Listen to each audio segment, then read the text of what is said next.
Hi everyone, welcome to Group 1 presentation video. In this video, we are going to explain to you about corpus in linguistics. But before we start, let's meet our members.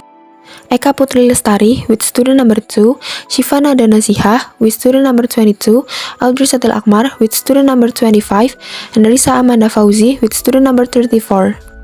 Now, let's check the material. The first part is the definition. Corpus linguistic is the study of language in use through corpora. Corpus is a Latin word which translates to body, not refers to physical body, rather it refers to a body of text. A corpus is a large, principal collection body of authentic texts that are stored in a computer and analyzed using software designed for corpus analysis. So, corpus linguistic is studying language using collection of text. The definition of a corpus as a collection of text in an electronic database can beg many questions. There are many different kinds of corpora. In short, corpus linguistic serves to answer two fundamental research questions. First is what particular patterns are associated with lexical grammar features. And second, how do these patterns differ within varieties and register? It's important to not only understand what corpus linguistic is, but also what corpus linguistic is not. Corpus linguistic not able to provide negative evidence. A corpus can tell us what possible or correct or not possible or incorrect in language. It can only tell us what is or is not present in the corpus. Second, not able to explain why something is the way it is, only tell us what is. To find out why, we, as user of language, use our intuition. Third, not able to provide all possible language at one time. By the definition, a corpus should be principal.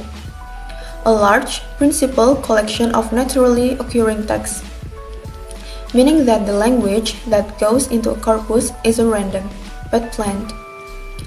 However, no matter how planned, principal, or large is a corpus is, it cannot be a representative of all language.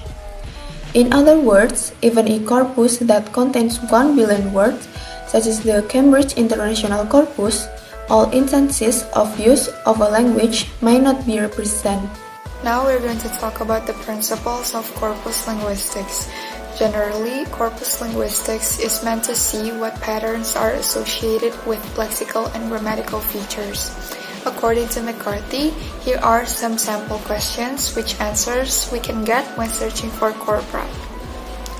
First, what are the most frequent words and phrases in English? Second, what tenses do people use most frequently? Third, how do people use words like can, may, and might? Fourth, how often do people use idiomatic expressions? And the last one is how many different words do native speakers generally use in a conversation? In a glimpse, we would think that we know the answers to these questions, or it's easy for us to seek for the answers. We can just open up any grammatical, vocabulary, conversation, or writing textbooks, and there it is. We're intimately familiar with the language as we speak it every day, or in this case, every time we go to classes. 7. Studied a frequency list from a 10 million words corpus and discovered that the 2,000 most frequent words in the corpus accounted for 80% of all the words present. A mere 2% of its words were used repeatedly to account of. O'Keefe, McCarthy, and Carter from 2007 studied a frequency list from a 10 million word corpus and discovered that 2,000 most frequent words in the corpus accounted for 80% of all the words present. A mere 2% of the words were used repeatedly to account for 8 million words. Corpora can give us information like frequency, register, and how language is used. Because corpora don't contain the same number of words, we can use a simple frequency count to see in which corpus is more common. The table here shows the example of frequency results per million from the corpus of Contemporary American English or COCA. The numbers in the speak column indicate how many times the adverb very, really, exactly, quiet, completely, to, and thoroughly are used in the spoken portion of the COCA. while the numbers in the right column indicate how many times adverbs are used in the written portion of the koka, and the total columns indicate how many times the adverbs are used overall.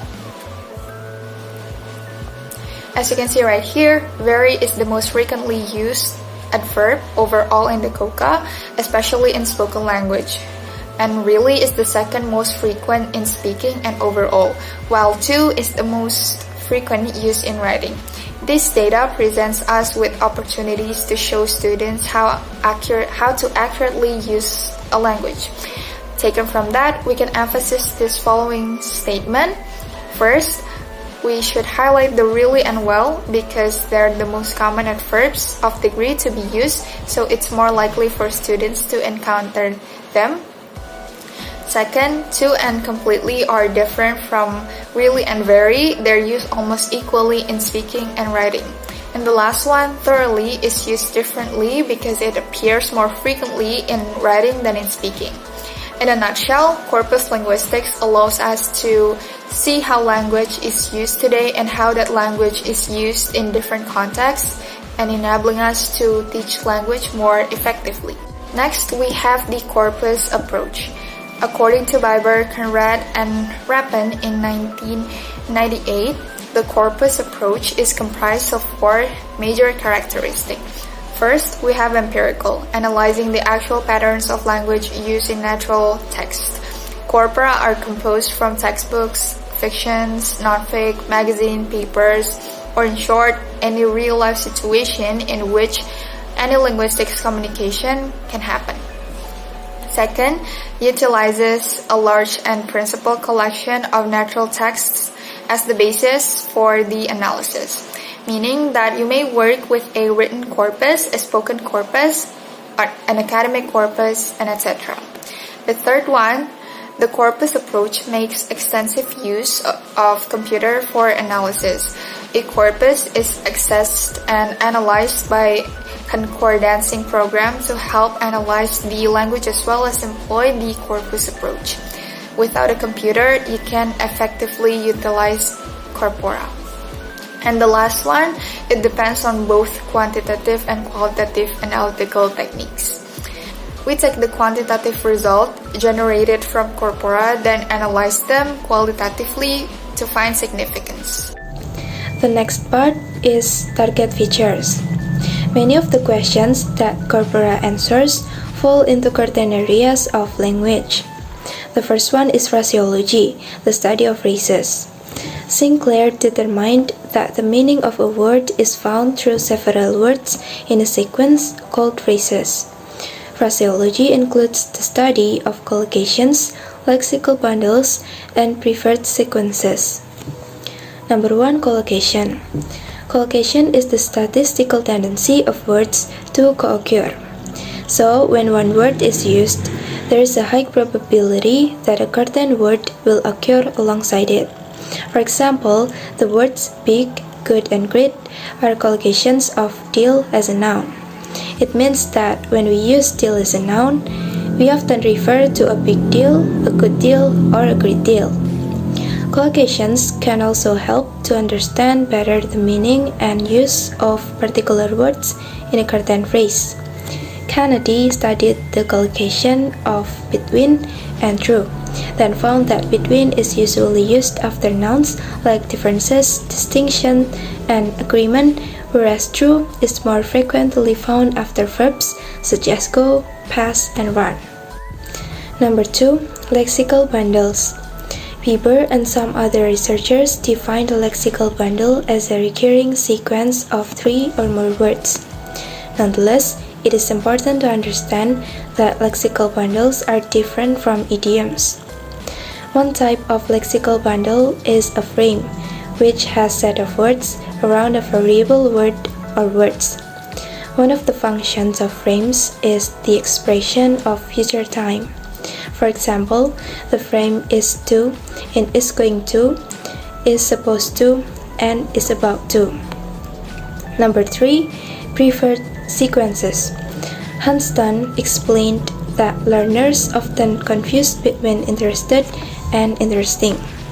Therefore, phrases such as someone is interested in something, An interesting thing, and it is interesting to see, can help by providing an established pattern of use for each word. The next area is lexicogrammar. It is Sinclair's idea that there is no difference between lexis and grammar because they are so closely intertwined and cannot be studied separately. According to Weber, lexicogrammar includes curtain words associated with curtain verb tenses. For example, know, matter, and suppose occur more than 80% in the present tense, while smile, reply, and pause occur more in the past tense. He also stated that some verbs are used most frequently in curtain clauses.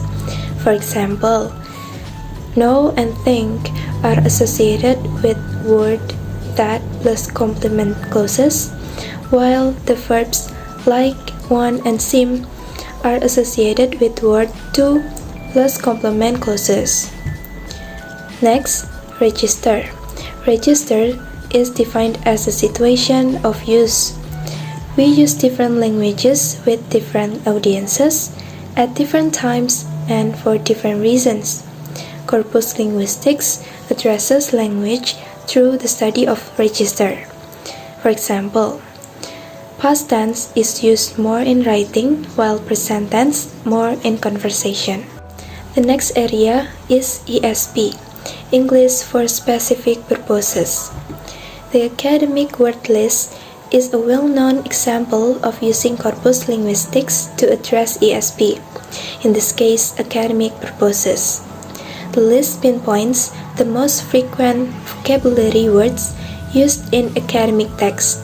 Corpora can be created for myriad purposes like in the field of health, transportation, or engineering. Next, nuances of language.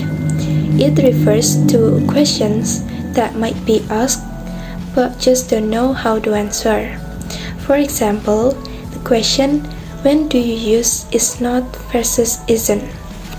We are likely to tell that there is not really any difference between the two, but with corpus linguistics, the question can be answered.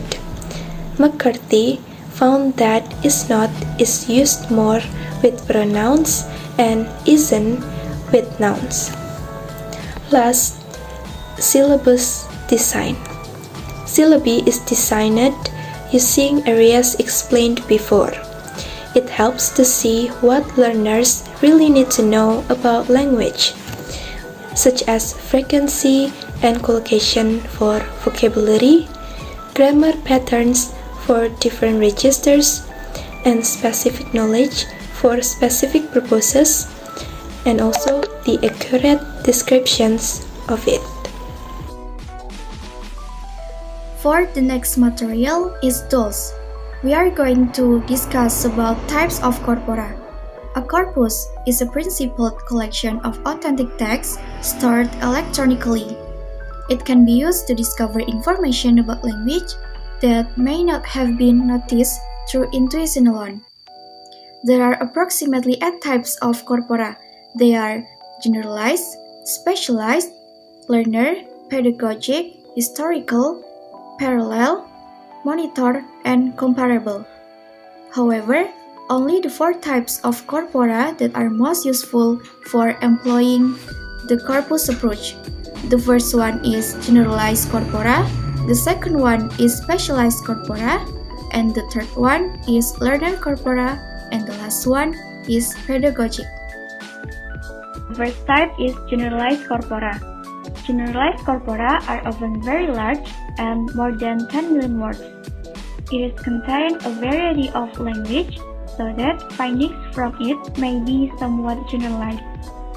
The British National Corpus and the American National Corpus are examples of large, generalized corpora. The corpus of contemporary American English is also an example of a generalized corpus. Generalized corpora contain written text, spoken transcripts, and if generalization about language as a whole are to be drawn, a large general corpus should be consulted. The second one is specialized corpora. specialized corpora contains text of a certain type and aims to be representative of the language of this type. It can be large or small and are often created to answer very specific questions. Examples of specialized corpora include the Michigan Corpus of Academic Spoken English, which contains only spoken language from a university setting, and the Children's Corpus, which contains language used by children, etc. Specialized corpora are often used in ESP settings. The academic word list, for example, was generated from a specialized corpora of academic text. And next, we have learner corpora. A learner corpus is a kind of specialized corpus that contains written text and or spoken transcript of language used by students who are currently acquiring the language. Learner corpora are often text and can be examined. For example, to see common errors students made.